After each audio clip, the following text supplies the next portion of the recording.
If fear is the only thing stopping us from achieving our dreams, and we only fear what we don't understand, then the antidote to fear is knowledge. All we have to do is find out who has the knowledge that we need to conquer our fears and achieve our entrepreneurial dreams.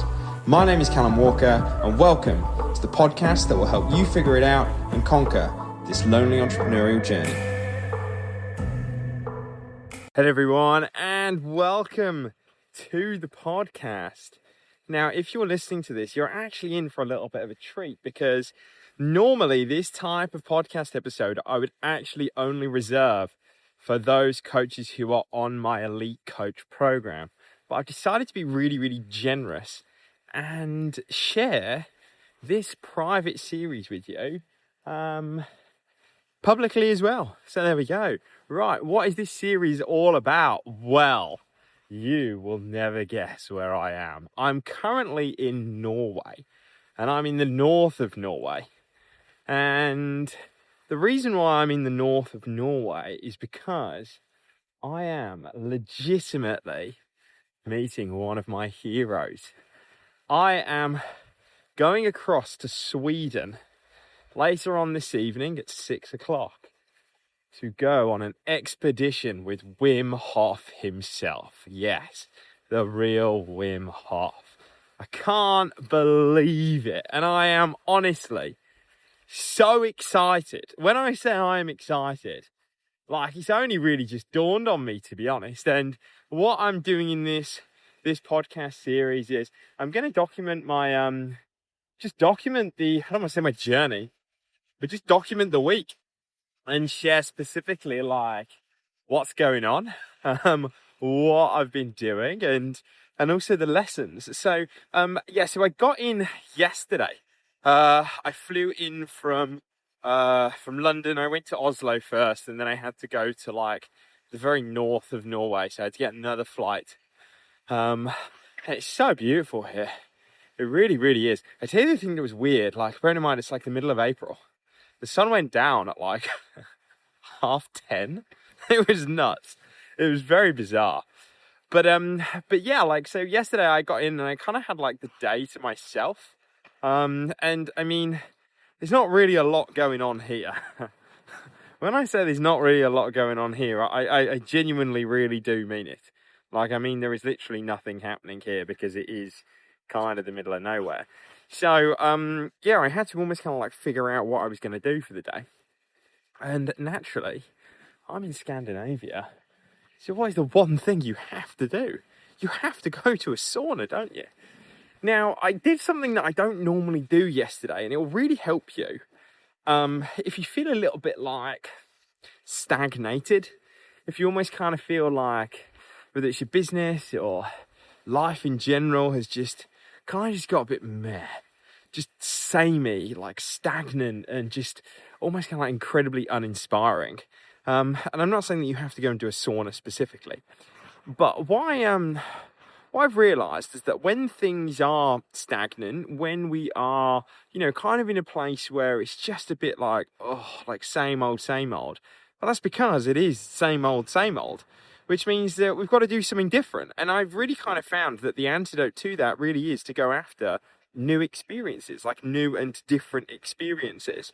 And when we're going after new and different experiences, we get that, like, I don't know, that heightened sense of interest and connection, and it's just that excitement again. So yesterday, like, I'm at a place called Trondheim. So it's like Trondheim Airport. But the airport is like an hour away from the town. So I had to like get on a bus. So I got on a Norwegian bus yesterday, public transport, to get into town. And that was hard because all of the website was in Norwegian. So I was definitely very kind of like worried and concerned as to whether I'd actually got on the right bus or not. So that was quite concerning. But I found this one sauna place that was very different to all of the others. Now, normally, if I almost kind of look at myself, like, I would typically, like, in this sort of situation, probably just like, if I'm finding a sauna or something, like, I would just find a sauna, and my natural, like, habitual behavior would be to almost like just be in solitude and be on my own, which is actually quite weird. Now, like you may have followed me for a while, you may not have followed me for a while, but I do a lot of speaking and I do a lot of public speaking, and on the outside it could actually come across as if I'm actually really extroverted. Now I have extroverted like tendencies, but I'm actually really quite an introvert. I actually get quite like anxious before social situations. And I mean, I could deep the reasoning behind it, if you want to know. Like, I went to 4 different schools in 5 years, so I was always like the new kid, and I was always like having to like try and fit in, and there was always this kind of fear of, am I going to fit in? And that's kind of bled into like a little bit of like social anxiety. And I really do kind of get like social anxiety, which is quite bizarre considering I do have extroverted tendencies. So like putting myself out there and actually like getting into the world is actually a real challenge for me. So yesterday I like I mentioned, like, I was just sitting here and I was searching up sauna places, and I found a few sauna places, but there was this one that just kept like screaming out at me. And it was very different to the others. Like, the others were very much kind of, a solitude hut in the middle of nowhere. And as much as, like, that's really lovely, I was like, I'm here to push myself outside of my comfort zone. So I found this one place. It was called, like, Havet Arena. And when I say I was out of my comfort zone, like, they had like 8 different saunas, or 7 different saunas, something like that. They had this main one, which was a sauna for 200 people. And they had a DJ on last night. So it was like a DJ sauna thing. And I was like, I'm going to go. I'm going to go. And I normally wouldn't go. And that's exactly why I'm going to go. So I went to this place. And I was a little bit nervous because I was like, I'm going to have to mingle with people. Like, my old conditioning was there where it was like, you've got to like make sure that you don't talk to people and, don't go and all of this sort of stuff. But I went and I turned up, and it was an unbelievable experience. And when I say like a DJ sauna, it was honestly like a rave in a sauna. I didn't drink any alcohol, of course. But like, it was just, so basically like how it kind of started up was like, they've got these like loads of different saunas, but it like is located on a Norwegian lake. Of course, it's a Norwegian lake. I'm in Norway, but like on this lake, and effectively, like I started off in like the normal sort of sauna, and I went in there and I had it all to myself. And it was kind of nice, but it was a little bit kind of uninspiring. I was like, oh, that's not really what I'm kind of here for. But then what happened was that like a flood of locals just kind of came in, and they were almost like having a party. It was really weird. Like, I've kind of noticed that they do sauna very differently here in comparison to how we do it at home. Like, they were literally like sitting there with their mates, like having drinks and partying and all of that sort of stuff, like in a sauna, which was really cool.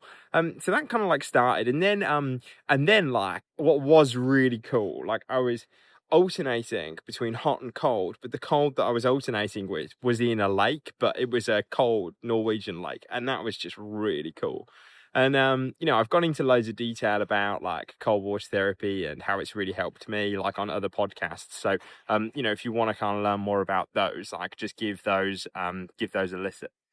But it was just like physically it was a really cool experience. But I think the thing that really like actually before I go into that, the second part then, so I'd been like in and out of these saunas for like probably an hour and a half now. And then the guy who was kind of like running it came in. He was like this 5'3", kind of hippie, muscular, kind of like nomad. And he was like, look, we're going next door. We're closing this place down. It's nearly finishing. But what I'm going to do is I'm going to make this place as hot as possible. I'm going to make this sauna as hot as possible. We're going to have essential oils. I'm going to throw like ice on there, and it's going to be ridiculously hot. And I'm going to play a load of music. So he had this like massive speaker and was playing like almost kind of like drum and bass sort of music. And he was just going absolutely nuts. Like, he was throwing, there was like 30 of us in this sauna. I didn't know any of them. Like, they were all speaking Norwegian as well. And he was just like throwing ice at people, like pouring water all over us. He went absolutely nuts, like to all of this rave sort of music. And it was just such a cool, like different experience. And like, and this was happening while like in front, there was like a massive pane of glass and you were looking out on the lake and into the mountains. And it was just so cool. Like it was so cool. And I had a couple of realizations around it really, which was like, I think the first one was like new experiences. Like more recently, I felt a little bit like stagnant, a bit meh. And I think it's because I've been just like repeating the same sort of routine. And, I was saying to all of the guys in the Elite Coach the other day in our podcast that like, we have to really make sure that like we are consistently changing our environment, because if we're in the same environment over and over again, how can we possibly get inspired to go after new things if we're constantly exposed to the same stimulus over and over again? Like we're never going to come up with new ideas, new concepts, and it's not going to be uninspiring because the inspiration has left us. So that was a real thing where I was just like, yeah, these new experiences, doing completely different things. And it's not necessarily just like, get out of your comfort zone, but more like, right, what can I do differently? What can I almost kind of like change up what I'm exposing myself to? That was really important. But I also think as well, the thing that was really important and a really, really kind of interesting takeaway for me was the importance of like your relationships. And it's going to sound a little bit silly, but like, I was sitting around looking at all of these guys and all of these girls and their groups of friends having such a great time. And of course, like, I am going to be on my own because like how many people, are kind of doing what I'm doing today? I know, I don't know anyone yet, but, like I just remember sitting there thinking like, I would love to do this with my best mate, Al. Like Al would absolutely love this. And it's interesting because it's the exact same experience, but the only difference is that you are sharing that experience with another.